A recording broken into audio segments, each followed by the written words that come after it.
अस्सलाम वालेकुम नाज़रीन, मैं हूं अरसलान खोकर। आप देख रहे हैं प्रोग्राम असल बात। अल्लाह अल्लाह करके जंग के बादल छटे हैं और ये पूरा खित्ता जंग की लपेट से इंशाल्लाह जल्द बाहर भी आ जाएगा। अभी खैर टेम्परेरी जंग बंदी है पाकिस्तान में, अभी मुज़ाकरात होने हैं, चीज़ें सामने आनी हैं।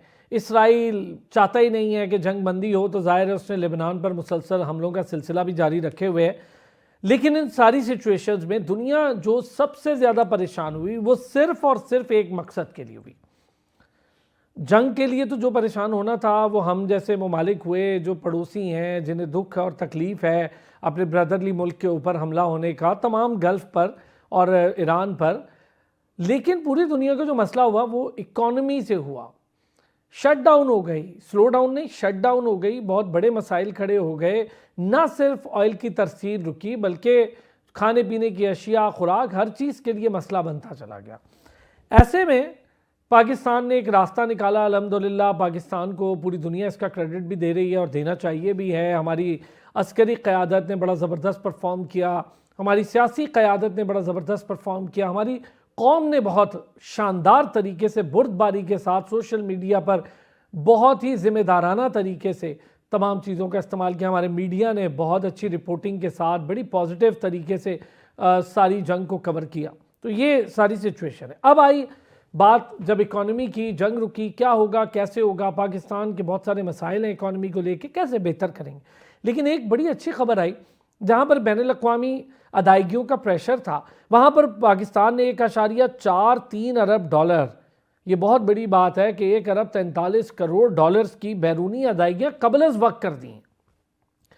और इतना अच्छी रेपुटेशन जाती है आपकी जब आप इस तरह करते हैं, तो पूरी दुनिया में एक रेपुटेशन क्रिएट होती है। और आपने जब पूरी दुनिया के साथ डील करना हो लोन की सूरत में या ट्रेड की सूरत में, तो आपके ऊपर एतबार किया जाता है। अब आलमी मार्केट में कीमतें गिर रही हैं पेट्रोल की, क्या हमारे यहाँ भी ऐसा होगा? होगा तो किस बुनियाद पे होगा, कैसे होगा? लेवी को कम किया जाएगा, पेट्रोलियम कीमत कम की जाएगी, टैक्सेस की भरमार है, डीलर मार्जिन है, पता नहीं क्या क्या है। कम करके कैसे इसके समरात पहुँचेंगे आवाम तक, इस पर भी ज़रा बात करके देखेंगे। स्टॉक एक्सचेंज, तारीखी तेज़ी आ गई जंग बंदी के बाद, सिर्फ पाकिस्तान नहीं बल्कि पूरी दुनिया में हम इसको देख रहे हैं। और फिर आबनाए हुर्मज़, तेल की तिजारत। अब जब तेल खुल ही रहा है तो इसके साथ पेरिशेबल आइटम्स, बाकी चीज़ें भी खुलेंगी। हमने क्या देखना है इस 2 हफ्ते से, इंशाल्लाह आगे बढ़ेगी बात और ये मुकम्मल जंगबंदी की तरफ जाएगी। लेकिन 2 हफ्ते में हमने अपनी क्या तैयारी करनी है ऐसी। और पाकिस्तान में इंडस्ट्री बहुत ज़्यादा परेशानी का शिकार है। उसकी बड़ी वजह एनर्जी प्राइसेस हैं, दीगर मामलात हैं, बाहर से सामान का मंगवाना महंगा पड़ रहा है, तो कॉस्ट इफेक्टिव प्रोडक्ट नहीं तैयार हो पा रही। एक्सपोर्ट नंबर ज़रा नीचे हैं, कैसे बेहतर कर सकते हैं। हालांकि इस जंग के दौरान हमारी टेक्सटाइल ने बड़ा बेहतर परफॉर्म किया, लेकिन उसके बावजूद सिर्फ टेक्सटाइल पर इन्हिसार नहीं बल्कि अब ज़राअत पर कितना इन्हिसार करना होगा। एनर्जी प्राइसेस को एफिशिएंट कैसे बनाना होगा कि प्रोडक्शन कॉस्ट इफेक्टिव हो जाए। इन सारी चीज़ों पर बात करेंगे। डॉक्टर आयमा मेहदी माहिर मईशत है हमारे साथ मौजूद हैं, काशिफ अनवर साहब माहिर मईशत हैं और साथ ही साथ साबिक सदर Lahore chamber of commerce and industry रह चुके हैं। बहुत शुक्रिया दोनों हजरात का। आयमा, एनर्जी प्राइसेस पहले ज़रा हम बात करते हैं, चूँकि पेट्रोल की कीमत पे भी आज ज़रा बात करनी है। एनर्जी प्राइसेस भी बड़ा मसला, पेट्रोल भी हमारे लिए मसला, एक साथ चीज़ें बहुत ज़्यादा डिफरेंट हो रही हैं। चले पहले पेट्रोल, चूँकि ऐसा है कि अवामी मसला है, तो कैसे कम करेंगे इसकी कीमत? हालांकि हमारे यहाँ ड्यूटीज़ भी हैं, सब कुछ है, लेकिन बैनुल-अक़वामी मार्केट में कीमतें कम हो रही हैं, तो क्या समरात पहुँच सकते हैं अवाम तक इसके? वैसे तो कुछ पहुँचे भी हैं। Thank you Arsalan. देखें, होता ये है कि एक तो आपके पास एक रिजर्व होता है पेट्रोल का जो आप रखते हैं, जो कि पाकिस्तान में अराउंड 30 डेज का होता है, 15 टू 30 डेज का। दूसरी बात ये होती है कि फॉरवर्ड हेजिंग होती है। जब स्टेशंस के ऊपर पेट्रोल आता है तो 30 days, 15 days, 60 days and 90 days की जो फॉरवर्ड कर्व्स होते हैं उनको देखा जाता है। उस हिसाब से पेट्रोल की प्राइसेस की फॉरवर्ड हेजिंग की जाती है। अगर हम इस वक्त फॉरवर्ड कर्व्स देखें कि पेट्रोल की प्राइस है, क्रूड ऑयल, ब्रेंट ऑयल, इनकी क्या वो है, कर्व्स किस तरफ जा रहे हैं, हमें क्या प्राइसेस की फोरकास्ट मिलती है, तो वो इट इज़ हाईली वॉलेटाइल, यानी कि उसमें आपको कोई खास स्टेबिलिटी नज़र नहीं आ रही। उससे ये होता है कि जो कंपनीज ऑयल खरीद रही हैं, जो ट्रांसपोर्ट कर रही हैं, जो ट्रांसपोर्टेशन का रिस्क है, उस सारों को मद्देनजर रख के आप एक फोरकास्ट बनाते हैं 2 वीक्स का पेट्रोल प्राइसेस का। अब देखें, जंग बंदी हुई है 2 वीक्स के लिए ही, तो अभी फिलहाल हम एकदम से ये चीज़ें नहीं देख सकेंगे। अगर हम ये सोचेंगे जी कल ही पेट्रोल की प्राइस कम हो जाएगी, तो ऐसी एक्सपेक्टेशन नहीं रखनी चाहिए, because it is not possible, क्योंकि market takes time to stabilise. Plus the second factor जो मैंने मेंशन किया है कि there is a lot of volatility, और आपके जो फॉरवर्ड कर्व्स हैं, उनमें कोई ख़ास तब्दीली नज़र नहीं आई, क्योंकि अभी इस वीकेंड पे पाकिस्तान में यूएस के जो वाइस प्रेसिडेंट आए हुए हैं, इनकी मुज़ाकरात होंगी, फिर देखा जाएगा कैसे आगे चलेगा। Plus at the same time Lebanon में वॉर इजराइल की तरफ से भी चल रही है, और ईरान भी एक रिटेलिएटरी इफेक्ट में है, तो वो आप फॉर श्योर नहीं कह सकते कि क्या होना है। सेकेंडली, जो एक तरह का सप्लाई शॉक आया है, जिससे global supply of oil shrink हुई है और हॉल्ट हुई है, उसका इफेक्ट थोड़ा अर्सा चलेगा, उसके बाद आप देख सकते हैं। Thirdly, in Pakistan, it's not just the price of the oil. कई तरह के पॉलिसी कॉस्ट हैं। पॉलिसी कॉस्ट से मुराद ये है कि आपने आईएमएफ का कर्जा आप लेते हैं, आप सब्सिडीज लेते हैं, वगैरह वगैरह, काफ़ी चीज़ें जो है पेट्रोल प्राइस के ऊपर हम लेते हैं। तो वो तो ख़त्म नहीं हुई ना, वो तो एज इट इज़ रहेंगी। प्लस जो बेस कॉस्ट है, यानी कि जो सिर्फ ख़ास पेट्रोल की कॉस्ट है, वो भी ज़्यादा है, वो भी वॉलेटाइल है, और हमें नहीं पता कि किस वक्त पेट्रोल की प्राइस एकदम स्टेबलाइज हो, किस वक्त खुदा ना खास्ता वॉर दोबारा स्टार्ट हो जाए। तो हम देखेंगे, but we'll only see small effects। अभी हम एकदम से ड्रास्टिकली वापस अपने स्टेशनरिटी लेवल, यानी कि प्री वॉर प्राइस पे जाने का तवक्को तो रखें, एक्सपेक्टेशन तो रखें, लेकिन एकदम ओवरनाइट नहीं होगा। It will take some time, specially until the war stops, because in the global market there is the aftermath of this supply shock. तो इस तरह से अपने आप की एक्सपेक्टेशंस को हमने मैनेज करना होगा। ठीक हो गया। काशिफ अनवर साहब, पेट्रोल की कीमतें एक तो जब बढ़ी तो हमने देखा फ़ौरन ही आटा, तेल, घी, चाय सब कुछ ही बढ़ गया, हर चीज़ की कीमत बढ़ गई, खाने पीने की अशिया, सब्जियां सब बढ़ गई। क्या पॉसिबिलिटी होगी, चूँकि मैं इसलिए पूछ रहा हूँ आपसे, आपका रोज़ाना का ताजरों के साथ वास्ता है, आप जब सदर रहे ज़ाहिर है डील करते रहे इन सारी चीज़ों को, तो क्या ताजर कोई इसी मैकेनिज्म पे चलते हैं कि पेट्रोल की कीमत कम हो तो कम भी कर दें, बढ़ा तो फ़ौरन देते हैं? बात यह है कि जैसे ही इंटरनेशनल मार्केट में प्राइसेस बढ़ी हैं और जंग स्टार्ट हुई, तो यहाँ पर भी गवर्नमेंट ने उसकी प्राइसेस बढ़ा दी। अब चाहे हमारे पास स्टॉक्स थे या हमारे पास स्टॉक्स नहीं थे, अब हमारी बहन भी बता रही हैं 30 डेज के स्टॉक्स हम लेके चलते हैं, तो एक जो हमने प्राइसेस बढ़ाई, तो आवाम ने एक ये बात भी की कि जब आपके पास स्टॉक्स थे तो आपने एग्जिस्टिंग स्टॉक्स के ऊपर प्राइसेस को क्यों बढ़ा दिया। खैर, वो तो एक अलग सी बात है। अब जब आपने प्राइसेस बढ़ा दी तो उसका इफेक्ट तो इमीडिएटली आ जाता है। जब आपकी ट्रांसपोर्टेशन बढ़ गई, जब आपके किराए बढ़ गए, तो वो कॉस्ट तो आपने अल्टीमेटली ट्रांसफर करनी है आगे कंज्यूमर के ऊपर। तो जैसे ही गवर्नमेंट बिजली की प्राइस बढ़ाती है, या गवर्नमेंट गैस की प्राइस बढ़ाती है, या गवर्नमेंट पेट्रोल की प्राइस बढ़ाती है, वो इमीडिएट इफेक्ट आता है, और वो इमीडिएट इफेक्ट आप ट्रांसफर करते हैं। Yes, there is no doubt in it कि कुछ प्रोड्यूसर्स उसको कंज्यूम करने की कोशिश करते हैं, लेकिन अल्टीमेटली वो उसको पास ऑन कर देते हैं। यहाँ पर चूंकि इफेक्ट बहुत बड़ा था, गवर्नमेंट ने देखें, प्राइम मिनिस्टर साहब ने एक रात पहले 160 रुपए बढ़ाए, फिर उन्होंने अगले अगले दिन या उसी दिन 80 रुपए कम कर लिए। डीजल में भी जो प्राइसेस हैं, अब जो गाड़ियां चल रही हैं, माल बरदार गाड़ियां हैं, या जो हमारे मजदास हैं, या जो हमारे ट्रक्स हैं, जिन्होंने लोडिंग करनी है, एक शहर से दूसरे शहर लेकर जाना है, तो उन्होंने तो इमीडिएट इम्पैक्ट दे दिया ना। तो वो इतना बड़ा इम्पैक्ट था कि वो कंज्यूम नहीं कर सकते थे। तो अल्टीमेटली जब ये आप ऐसी ऐसी चीजों को बढ़ाते हैं, तो वो इमीडिएट इफेक्ट आ जाता है, और वो इमीडिएट पास ऑन होता है, और इमीडिएटली आपकी इन्फ्लेशन और बाकी जो इश्यूज हैं वो भी बढ़ जाते हैं। तो ये बिल्कुल ये ठीक बात है कि हम इसी को देख रहे होते हैं कि आपका, और अल्टीमेटली जब भी आपका जो बाकी आपके कॉस्ट अफेक्ट करते हैं, जिसमें इन्फ्लेशन है, जिसमें इंटरेस्ट रेट है, जिसमें रुपये और डॉलर की पैरिटी है, हाँ, ये जरूर ज्यादती वाली बात है। मैं ये बात जरूर करूंगा कि हमारे कुछ ऐसे जो ताजिर हैं या जो हमारे प्रोड्यूसर्स हैं, वो नेक टू नेक तो नहीं चल रहे होते। उनके पास अल्टीमेटली कुछ स्टॉक्स भी पड़े होते हैं, वो चल रहे होते हैं।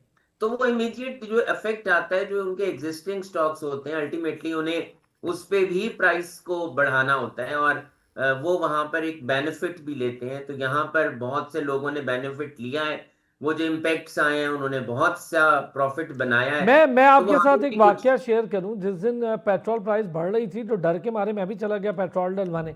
तो जब लाइन लगी हुई थी और लाइन में हम लोग पीछे थे, ज़ाहिर है लाइन बड़ी, मैं जिस वक्त वहाँ पहुँचा, आप यकीन करें उन्होंने अपना वो टैंक खोला, फ्यूल टैंक, हमें रोक दिया कि भाई 12 बज गए, पूरे 12 बजते ही उनकी प्राइस बढ़ गई। हालांकि उनके पास वो सब स्टॉक में पड़ा हुआ था, उन्होंने अपना वो अंदर वो जो घुमाते हैं डंडा, वो घुमा के देखा भाई इतना अब रह गया, ये हमने इतने में भेजी। ये भी तो बड़ी ज्यादती है ना, इन चीज़ों जी पर कुछ देखभाल होनी चाहिए। जी, मैंने ये आपसे कहा कि ये तो हमने भी देखना है, जो ताजिर हैं, जो प्रोड्यूसर्स हैं, उन्होंने भी देखना है। लेकिन अब यहाँ पर ये बात है ना, हमें ये पता ही नहीं है, चूंकि इस वक्त जब जंग की पोजीशन होती है, और चाहे पाकिस्तान में जंग नहीं थी, पाकिस्तान डायरेक्टली उसमें इन्वॉल्व नहीं था, लेकिन इनडायरेक्टली चूंकि हमने तेल बाहर से इंपोर्ट करना है, और हम खुद तो प्रोड्यूस करते नहीं हैं, हम तो टोटली डिपेंडेंट हैं, और हमें ये भी नहीं पता। देखें, यहाँ पर जो ट्रेडर्स हैं और जो मैन्युफैक्चरर्स हैं, उन्हें भी ये पता नहीं लग रहा था या नजर भी नहीं आ रहा था कि क्या आगे एलसीज खुलेंगी, या जो इन ट्रांजिट हैं वो क्या उनके रॉ मटेरियल्स या फिनिश गुड्स पहुंचेंगे।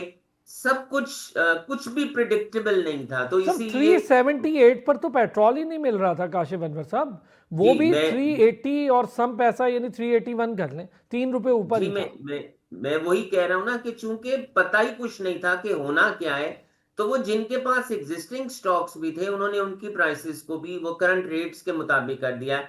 हाउएवर जी, हमें हमें ताजरों को या बिजनेस कम्युनिटी को या मैन्युफैक्चरर्स को ऐसा नहीं करना चाहिए, लेकिन चूंकि हालात ऐसे थे, तो उन्होंने किया और उन्होंने प्राइसेस बढ़ाई। ठीक जी हो गया। अब जरा हम इंडस्ट्री की भी बात करेंगे, आम आवाम की भी बात करेंगे। महंगाई इस हद तक बढ़ गई है, क्या इसको काबू किया जा सकता है किसी तौर? और फिर ज़रा इंडस्ट्री को भी देख के बात करेंगे, क्योंकि इंडस्ट्री अगर चलेगी तो रोज़गार के मौके पैदा होंगे। जंग के दौरान कई ऐसे इदारे, कई बड़ी फार्म्स या इंडस्ट्रीज़ हैं जिनकी बंदिश हो गई, अनसर्टनिटी की सिचुएशन थी, कुछ पता नहीं था, अनएम्प्लॉयमेंट बढ़ती चली जा रही है पाकिस्तान में। तो ज़रा वापस आते हैं ब्रेक से, इस पर बात करें। एक बार फिर आपको खुशामदीद कहेंगे। आयमा, महंगाई बरतानिया की क्या सिचुएशन है, ज़रा बताइएगा। क्या इस जंग के दौरान वहाँ पर महंगाई में कोई इजाफा हुआ, कोई फ़र्क पड़ा? अशिया खुरनोश, खाने पीने की अशिया, यूज़ की आइटम्स जो हैं, जो बेशक बाहर से ही आते हो, वहाँ पर कई चीज़ें हैं जो इंपोर्ट की जाती हैं, तो क्या फ़र्क पड़ा? और क्या हमारे लिए कोई फ़र्क होगा अगर पेट्रोलियम प्राइस नीचे आती हैं, कुछ चीज़ें बेहतर हो जाती हैं, जंग का मामला हल हो जाता है? अभी भी खुला हुआ है आबनाए हुर्मुज़, तो जो चीज़ें आ रही हैं, तो क्या कुछ समरात मिल सकते हैं आवाम को? देखें, अगर यूके की बात की जाए तो ऑब्वियसली यहाँ पे पहले ही we are facing cost of living crisis. का मतलब ये है कि जो आपकी रोजमर्रा की अशिया हैं, including your fuel, power, food items, पहले ही काफी महंगे हैं। प्लस इस वॉर के बाद वो ज्यादा महंगे इस वजह से हो गए क्योंकि UK is an import oriented country. लेकिन फिर भी इनका जो पाउंड स्टर्लिंग की प्राइस है in the international market is quite strong, जिसकी वजह से, क्योंकि it is an important oriented country, तो वो चीजें लोगों को लेने में आसानी हो। However with this supply shock, petrol prices, diesel prices, high octane premium prices have gone really high, तो उससे आपकी परचेजिंग पावर यहाँ के लोगों की बहुत ज्यादा अफेक्ट हुई है। सेकेंडली, जो इमीडिएट इफेक्ट देखा गया है वो in the prices of food देखा गया है। थर्डली, जो देखा गया कि एनर्जी की जो प्राइसेस हैं, यानी कि बिजली की जो कीमत है और गैस की जो कीमत है, उसमें भी काफ़ी इजाफा देखा गया है। However the good thing that has happened right now इसके कोई भी कंपनी उस तरह से बस्ट या आउट ऑफ बिजनेस नहीं की, क्योंकि इन लोगों ने यूक्रेन वॉर के बाद अपनी प्रेपरेशन की हुई थी कि हमने अगर इस तरह की कोई और वॉर दोबारा होती है तो हम लोगों ने अपने आप को किस तरह कंट्रोल करना है। That's one thing. आप चलते हैं पाकिस्तान की तरफ। देखें, जैसा मेरे को पैनलिस्ट ने बताया कि पाकिस्तान में इट्स वेरी अनफेयर कि even with the stocks prices increase कर देते हैं क्योंकि there is uncertainty in the market etcetera. और जब वापस इकोनॉमिकली भी ये फिनोमेना है कि प्राइसेस आर ऑलवेज स्टिकी, या मतलब ये है कि जब ऊपर चली जाती है तो वापस आने में स्टिकीनेस शो करती है, रिजिडिटी शो करती है, एकदम से वापस टुवर्ड्स द स्टेशनरी लेवल नहीं आती। यही हो रहा है पाकिस्तान में भी, and it is going to go even further because Pakistani market is quite imperfect in the sense कि बहुत सारे मार्केट प्लेयर्स हैं, उसमें बहुत सारे ब्रोकर्स हैं, बहुत सारी चीजें हैं, जिसकी वजह से इम्परफेक्ट जो है मार्केट है। अब आप ये देखें कि अब जो कीमतें पाकिस्तान में ज्यादा चली हो गई हैं, उनको वापस किस तरह से लाया जाएगा। बाहर के ममालिक, वेस्टर्न ममालिक में तो आप फिर भी देखते हैं कि प्राइस डिक्रीज होती है, लोगों के कोई राय सुनी जाती है। पाकिस्तान में अनफॉर्चुनेटली ऐसा नहीं होता। Plus the population, more than 50% of the population is below the poverty line, which means it has been disproportionately affecting people who are poor, who are in the low income house groups. Pakistan के लिए बहुत ज़्यादा मुश्किल वक्त है। आप यहाँ से अंदाज़ा लगाएं कि हमारा जो पेट्रोल इंपोर्ट बिल है वो इतना बड़ा होता है कि 14 साल में this is the first time कि हमारा करंट अकाउंट जो है इस दफ़ा सरप्लस में गया है। वाई? बिकॉज हमारा पेट्रोल इंपोर्ट ही बहुत कम हुआ है बिकॉज ऑफ द वॉर। अगर आप उसको ब्रेक डाउन करके देखें कि हमारे करंट अकाउंट में क्या इंपोर्ट्स हैं, तो वो खाने पीने की अशिया हैं और फ्यूल है। तो वो हमारा उसकी वजह से 14 साल में फर्स्ट टाइम ये हुआ है। सेकेंडली, इस दफा हमने देखा कि रेमिटेंसेस भी बाहर मुल्कों से ज्यादा गई हैं क्योंकि people who had park their capital in the gulf region have found कि वो इतना सेफ नहीं है, तो they are trying to channelize their capital to different countries including Pakistan, क्योंकि अपना घर तो एट द एंड अपना घर ही होता है कि चलें जी कहीं ना का जगह मिली तो उधर ही जाएंगे। तो हम अपना कैपिटल रीपार्क हुआ है बहुत मेजरली, और पाकिस्तान के जो अमीर तरीन लोग थे उनका कैपिटल यूएई में पार्क था। So that we have seen that thing. Thirdly, जो मैं चीज़ बहुत गौर से पढ़ रही हूँ और देख रही हूँ और मैं फॉलो कर रही हूँ, पाकिस्तान की इंडस्ट्री जो एक्सपोर्ट इंडस्ट्री है पहले ही बहुत खस्ता हाल थी, but with this 1 month 6 weeks of supply shock तो वो बहुत ज़्यादा इफेक्ट हो गई है। And I don't see it going back to its pre war condition immediately, because import करते हैं हम रॉ मटेरियल्स, तो वो already there is uncertainty etcetera etcetera, तो अब वो वापस प्री वॉर पे जो है आपका आउटपुट इंडस्ट्रियल प्रोडक्शन जो है दैट इज अंडर थ्रेट।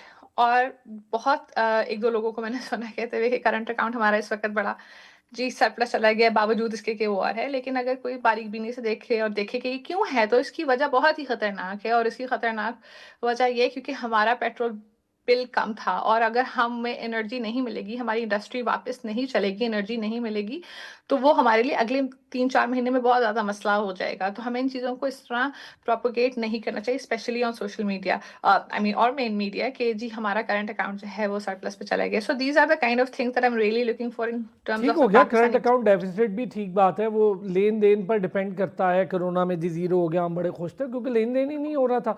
लोगों को ये चीज़ ज़रा समझनी है, $224 मिलियन का करंट अकाउंट डेफिसिट प्रेजेंटली हम फेस कर रहे हैं, जिसका जिक्र आयमा भी कर रही हैं। काशिफ अनवर साहब, क्या कोई फार्मूला होगा? ठीक है, प्राइस इन्फ्लेशन जो बढ़ गई है, लेकिन जब पेट्रोलियम मसनूआत पे फ़र्क पड़ेगा, इंशाल्लाह अभी हफ्ते की रात हम देखेंगे या इतवार को हमें अंदाज़ा हो जाएगा को फ़र्क पड़ेगा, तो ये कैसे मेक श्योर किया जा सकता है? कोई प्राइस कंट्रोल कमेटियाँ कोई तो दिखता नहीं है, जितने की जो चीज़ बिक रही है वो बिकती रहे, कोई पूछने वाला नहीं है। 4 मार्केट्स में 4 डिफरेंट रेट्स होते हैं। देखिए, बहुत सीधा सा एक फॉर्मूला है सप्लाई और डिमांड का, लेकिन मैं अपनी जो मैंने पिछले सेगमेंट में बात की, मैं एक ऐड करना चाहूँगा बात कि चूंकि ऑयल से रिलेटेड ये सारा इशू था, तो जितने भी पेट्रोलियम प्रोडक्ट्स थे जिसमें आपके केमिकल्स हैं, आपके लुब्रिकेंट्स हैं, आपका प्लास्टिक है, जो भी पेट्रोल से बनते हैं पेट्रोलियम प्रोडक्ट्स हैं, उन सब की प्राइसेस स्काई रॉकेटिंग गई। और वो जो एक इम्पैक्ट आया वो भी हमारे प्रोडक्ट्स में आया, और जो चीजें जो एकदम सारी प्राइसेस बढ़ गई। अब जो आपका सवाल है कि क्या ये नीचे आएगा, देखें, नॉर्मली अगर आपके सप्लाईज ज्यादा होंगे तो अल्टीमेटली आपको अपनी प्राइस को एडजस्ट करना पड़ेगा। लेकिन अगर आपके सप्लाईज नहीं होंगे और आपकी डिमांड ज्यादा होगी, तो फिर जो प्राइसेस बढ़ जाती हैं वो प्राइसेस नीचे नहीं आती। ये तो मार्केट का सीधा सा असूल है कि सप्लाई और डिमांड को आपने लेकर जाना है। लेकिन बात यह है कि हमें अभी ये भी देखना है कि ये 2 हफ्ते का जो अभी पोजीशन है, वो अभी जंग रुकी नहीं है। अभी तो जंग रुकी है, सॉरी, जंग खत्म नहीं हुई है। तो हमें तो इस बात का इंतजार करना है कि क्या जो पाकिस्तान में अभी जो टॉक्स चलनी है ईरान की और अमेरिका की, उसका फैसला क्या निकलता है, क्या वो किसी एक पॉइंट पे पहुंच सकेंगे। और जो इसराइल अभी भी हमले कर रहा है, तो वो क्या वो हमले रोकेगा या नहीं रोकेगा, अभी तो बहुत जल्दी है कुछ भी कहने में। सो जब तक कि ये फैसला नहीं हो जाता, या ट्रम्प साहब ये ऐलान नहीं करते, या ईरान से ऐलान नहीं होता कि हमारी जंग खत्म हो गई है और स्ट्रेट ऑफ हॉर्मज़ जो है वो अब खुल गया है, वहां से अब जा सकेंगे। लेकिन मैं इन इन सब के अलावा एक बात यहाँ करना चाहूंगा कि देखिए, हम हर चीज, चले रॉ मटेरियल्स तो हमें इंपोर्ट करने हैं, हमें अपने फिनिश गुड्स को इंपोर्ट करना है, लेकिन हम एनर्जी तो खुद प्रोड्यूस कर सकते हैं ना। फिर मैं फिर वही बात करूंगा कि only because of the IPPs payments, जो कैपेसिटी पेमेंट्स हैं, उसकी वजह से हमने सोलर को जो इतना बूम मिला, हमने वापस सोलर को डिस्करेज किया। हमें हमें आउट ऑफ द बॉक्स अब सोचना होगा, हमें ऑल्टरनेट में जाना होगा। हमारा जो अभी हमारी बहन बात कर रही थी, करंट अकाउंट डेफिसिट हमारा नहीं था, हम पॉजिटिव में थे। तो वो ऑयल प्राइसेस भी थी जो इंटरनेशनली चल रही थी, वो बहुत लो थी। हम इंपोर्ट जरूर कर रहे थे, हमारे पास ऑयल तो अल्टरनेट ही कोई नहीं है। लेकिन अब जब प्राइसेस $100 के ऊपर भी गई हैं, और आज भी अगर $90 के पास पास हैं, ठीक है इस वक्त प्राइसेस कुछ नीचे आई हैं, लेकिन ये प्राइसेस यहाँ रहती हैं या ये प्राइसेस यहाँ नहीं रहती। What we have to do, we have to go for the alternate. हमें ऑल्टरनेट पे जाना है। अगर हम इसी तरह से अपने एनर्जी के लिए डिपेंडेंट रहेंगे, और देखें जब क्लाइमेट चेंज के बाद भी अब हमारे हमारे सूरज यहाँ पर है, हम क्यों डिस्करेज कर रहे हैं हम सोलर एनर्जी को, जहां पर जो कंज्यूमर है वो पैसा भी खुद लगाता है, वो इंस्ट्रूमेंट भी खुद लगाता है, वो एक्सपोर्ट करता है, वो गवर्नमेंट को कहता है कि अच्छा भाई कासिम मैं अजमल पैसा। साहब, बतौर प्रेसिडेंट कितनी बार ये बात आपने, मुझे पता की होगी, मैं जानता हूँ आप लोग बड़ी बात हमेशा करते हैं और चेंबर ऑफ कॉमर्स भी कहते हैं कि जी सोलर को ज़रा प्रमोट करें, उसको बढ़ावा दें, और अब शायद आप लोगों की बात पहुंची भी थी एक बार, लेकिन आपने कई बार कहा, फर्क क्या पड़ा? कुछ भी नहीं। क्या जो देखें, जी मैं सिर्फ एक बात यहां करूंगा। देखें, मुअज्जिन का काम होता है अजान देना, सही नमाजी बात के दिल में अल्लाह ने डालनी होती है। ये बिजनेस कम्युनिटी लीडरशिप हमारा, मेरा, आपका, हमारी रिस्पॉन्सिबिलिटी है कि we should knock at the door of the government, कि आप ये करें। हम पॉलिसी मेकर्स नहीं हैं, लेकिन हम इन्फ्लुएंसर्स जरूर हैं। हम गवर्नमेंट को हिला जरूर सकते हैं, बता जरूर सकते हैं, लेकिन गवर्नमेंट ने फैसला करना है। मैं, आप, हम सब अपनी जिम्मेदारी को पूरा कर रहे हैं। मैं बस सिर्फ यहाँ यही कहना चाहूंगा। ज़बरदस्त। अच्छा, अभी हम जो ऑयल की बात कर रहे थे, ज़रा सुनने वालों को भी बता दें कि ये जो आप सुन रहे होंगे प्राइस डिफरेंशियल क्लेम्स, ये 125 अरब पे पहुंचेंगे। वो क्लेम्स होते हैं जब गवर्नमेंट मुंजमद रख देती है, लेकिन पेट्रोलियम की मसनूआत बढ़ रही होती हैं, लेन देन में डिफरेंस आता है, बाद में वो फिर आपकी हमारी हड्डियों से निकलेगा, वो बचेगा नहीं कोई नहीं देगा, हमने आपने ही देना है। बिल्कुल वैसे ही जैसे हम करंट अकाउंट डेफिसिट की बहुत सारी चीज़ों को भी फेस करें, वो हमें पता नहीं चलता, बिल्कुल वैसे ही जैसे हमने सर्कुलर डेट भी खुद ही भरना होता है, हमारे बिलों में लग के आता है, तो ये बड़ी सारी चीज़ें। अच्छा, सोलर की बात कर रहे हैं आयमा, आपकी तो एक्सपर्टीज़ भी है, ज़रा बताएं हमें, हम सोलर पर आखिरकार क्यों शिफ्ट करने से डर रहे हैं? पॉलिसी हमारी आती है फिर गायब हो जाती है। एक मजबूत जामे पॉलिसी आ जाए तो शायद हुकूमत के सर से भी ये बोझ उतर जाए, करंट अकाउंट डेफिसिट वगैरह भी खत्म होना शुरू हो जाए। इसका आंसर बहुत इजी है। इसका आंसर ये है कि हम आईएमएफ के मकरूज हैं, हम पे कड़ी शराइत हैं आईएमएफ की तरफ से, जिसकी वजह से हमने अपनी 60 या 65%, 60 का फॉर श्योर, लेकिन आई थिंक 65% आइडल कैपेसिटी रखी हुई है। आइडल कैपेसिटी मतलब ये कि हमारी पावर प्रोडक्शन नहीं हो रही और हम आरपीपीज के चार्जेस दे रहे हैं। इस वक्त हमारे मुल्क का सबसे बड़ा मसला ही circular debt of power and energy sector है, which is around 4.8 trillion rupees. अब शायद ज्यादा हो गया, लेकिन जब मैंने लास्ट चेक किया था इतना ही था। अब इसका मसाइल ये है कि एक तो हमने सोवराइन कॉन्ट्रैक्ट्स लिख दिए हुए हैं उन कंट्रीज के साथ जिनको हम अपने दोस्त ममालिक कहते हैं। तो दोस्ती एक जगह होती है और अपने इकोनॉमिक गेन्स एक जगह होते हैं। तो अगर फॉर एग्जांपल हमारे पास आरपीपीज हैं चाइनीज फर्म्स के और हम उनको रिलीज नहीं करते, तो वो हमारे लिए मसला हो जाता है, क्योंकि हम उन पे रिलाई करते हैं। There are different type of bonds with China, right? तो दैट इज वन प्रॉब्लम। और हम उनको रीनेगोशिएट नहीं कर पा रहे। क्यों नहीं कर पा रहे, आई डोंट नो। मुझे, क्योंकि मैंने वो कॉन्ट्रैक्ट्स नहीं पढ़े हुए, इसलिए मुझे नहीं पता एग्जैक्टली। लेकिन one of the reasons is because there are sovereign contracts that are written against certain assets of the country, तो हम उनको रीनेगोशिएट नहीं कर पा रहे। हमने उनको डॉलर्स में लिखा है। जिस वक्त जिस गवर्नेंस के थ्रू ये लिखा गया, उनकी ये बहुत बड़ी गलती है कि हमने डॉलर के थ्रू लिखा है। इससे हमारी करेंसी पे भी बहुत बोझ पड़ता है। सही बात है। फिर ये हमारे जो हमने उनको एडजस्टमेंट्स की मद में पैसे देने होते हैं, बड़ा मसला है आईपीपीस को लेके, और वो दिए जा रहे हैं। बिजली हमें चाहिए या नहीं चाहिए, हम वो दिए जा रहे हैं, क्योंकि वो उन्होंने बिजली बना के हमारे सर पे मार देनी है और हमने वो देनी है। अच्छा जी, एक ब्रेक लेंगे, वापस आएंगे, इंडस्ट्री की बात करेंगे, यही एनर्जी प्राइस को लेके। ₹1.42 कीमत बढ़ी है बिजली की, अरबों खरबों रुपए का बोझ दोबारा पड़ता है, और ये एक बार नहीं बढ़ी, इससे पहले भी पता नहीं कितनी बार बढ़ती है, हमें तो पता ही नहीं चलता, और कौन कौन से बिल लग के आते हैं। ज़रा इन सारी चीज़ों पर बात करते हैं ब्रेक के बाद। एक बार फिर खुशामदीद कहेंगे। हम बात कर ही रहे थे अभी, अब इंडस्ट्री भी इसी से जुड़ी है और भी मामलात हैं।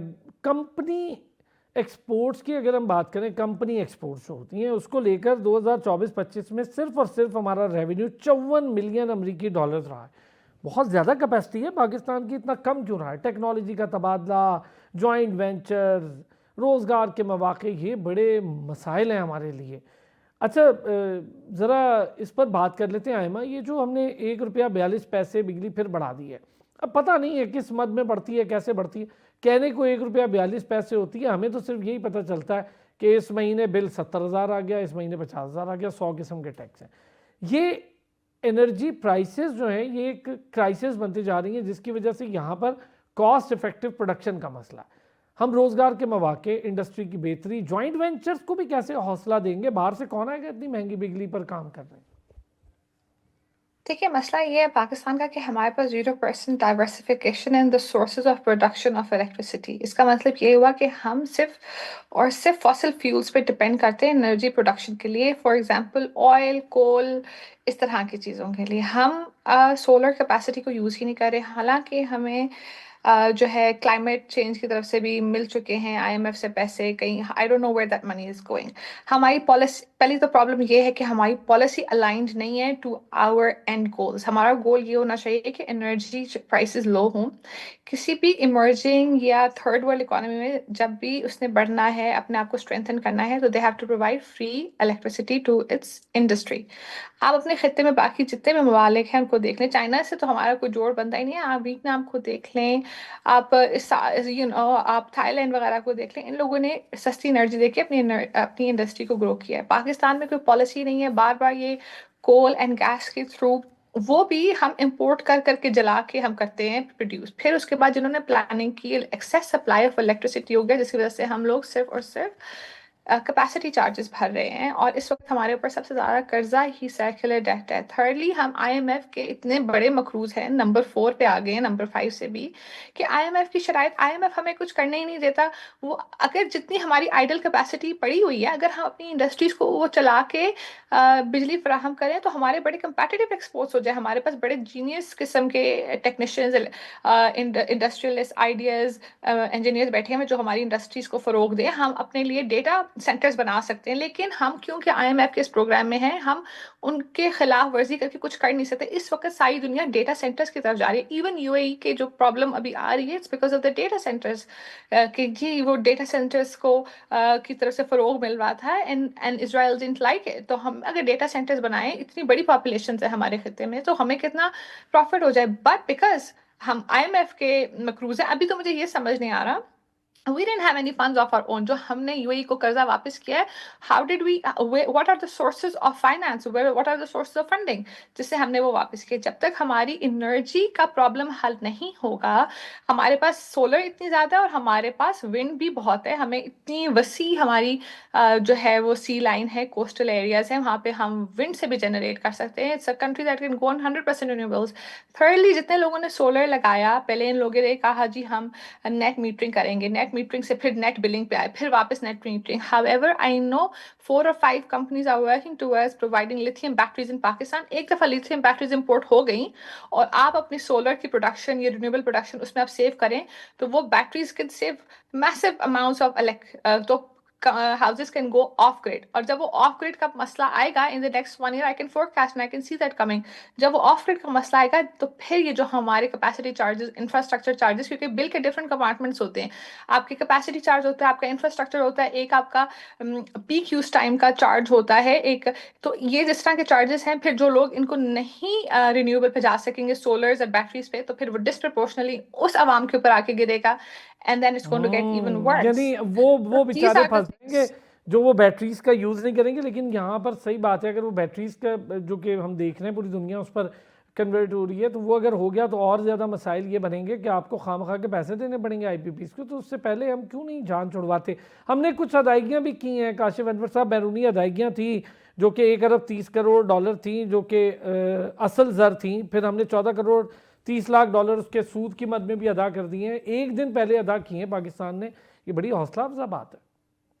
देखिए, बिल्कुल अप्रिशिएट करना चाहिए है जो हमने अच्छा काम किया है, लेकिन कहाँ से किया है, बात यह है हमने किसी के पैसे से किसी का पैसा अदा कर दिया है, और अब उस पैसे को पूरा करने के लिए उसके अब हम पे जो प्रॉस एंड कॉन्स हैं, हमें वो भी देखने हैं कि क्या अगर हम उस पे हमारे रुपये पे कितना प्रेशर आएगा, और आगे हमने जो जो आईएमएफ आके अब ये कहेगा कि आप अपने जो बैलेंसेस हैं उसको आप बेहतर करें, तो वो हम कहाँ से लेंगे? क्या हम दोबारा चाइना के पास जाएंगे कि हमें और पैसे दे दो, या हम सऊदी अरब के पास जाएंगे कि हमें और पैसे दे दो? और जो यूएई ने हमारा रोल ओवर नहीं किया है, तो उसके पीछे भी बहुत सी स्टोरीज हैं कि क्यों नहीं किया है, और अब हमें वो कैसे मिलेगा, हम कैसे करेंगे।